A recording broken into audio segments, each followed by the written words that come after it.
All right, so we have a PD that we're going to be running on IT and specifically OneDrive here in about a month. But given that you're probably going to want to go ahead and start getting file structures set up, I wanted to do a quick video professional development just for leadership. The first thing that's important to note is that our goal here is to decentralize the prescription of how you keep up with files. OneDrive is provided to everyone, and so we're definitely recommending that for permanent documents that need to be kept together, that they all stay here. However, that doesn't mean that if a grade level team leader wants to make a schedule for report card pickup, that they shouldn't make a Google Doc and share it. You know, especially sort of living, tangible, collaborative documents that last up into an event or something. Use whatever format's best for you. It's certainly not overly prescriptive. Same goes for how you want files named. All of the curriculum documents are shared to the curriculum platform anyways. So we're not talking about lesson plans and exit tickets and a lot of the things that typically used up our file storage. So anyways, with all of that said, I wanted to give you a quick walkthrough of OneDrive and then leave it up to you basically how you set up the file structure. You access OneDrive by going to outlook.office365.com. When you get there, you're going to log in with the same email that you use for the same username and password that you use for your email. You're going to click sign in.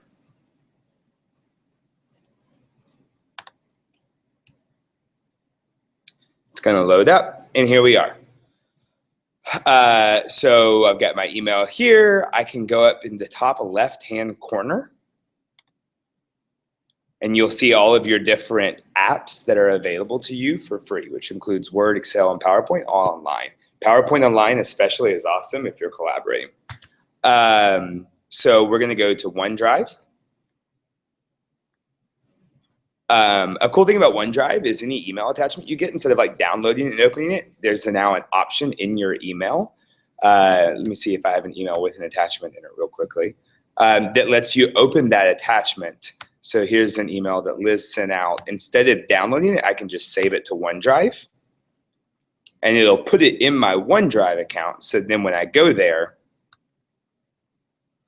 you'll see that document is now saved. Here it is a few seconds ago. And that way I'm not cluttering up my downloads folder, which has been really cool. So anyways, when you get to OneDrive, everything you see here is going to be your folders and files. Unless you choose to share them, this is just your file storage. This is not like the Republic account or anything. Given that teacher computers could be wiped at any time, this is just where you need to save stuff. Now, for your school structure, you're going to go to Shared with Me.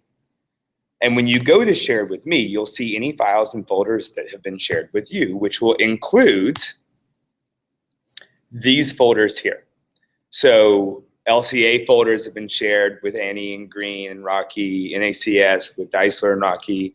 And then there's also a network drive that's been shared with everyone. You'll see your school folder. And then when you go inside of there, it should be blank. You can create new documents. You can actually start a Word document straight from here, or you can make a folder for organization. You can also upload any folders or files that may be on your computer. This is very similar to any other file system. And once you have a file or folder, you can select it and go to share. You can see who it's already shared with here, and you can also invite people. Files and folders inherit the collaborators of wherever they are. So if I made a new file in this folder that's already shared with Allison, then she will have access to that too, unless you change it. You can set whether or not you want them to edit, which means they could delete it or move it or whatever, or you can set it to where they only view it. It's up to your discretion on what documents you want teachers to be able to edit and what they just need to be able to access and view.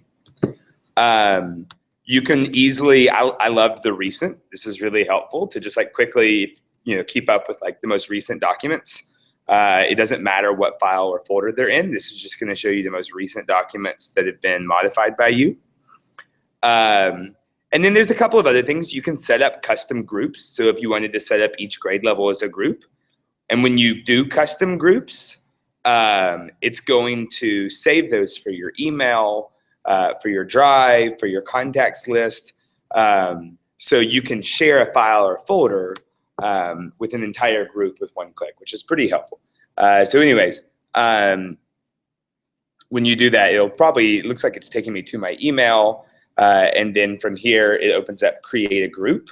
And you just select the group and the people that you want to put in it. And then you have that there that you can use when you're emailing or doing files. So this is just like a quick rundown of how to get into OneDrive. Obviously, if you have questions, reach out. I'm happy to help anybody. Everything that's existed on the server historically has been backed up, not here, but on a separate Dropbox account. If you need access to that, the server should still be up and running. So I would encourage you to get everything off now. The server will be wiped out in a couple weeks, but know that all the files and stuff are backed up just in case.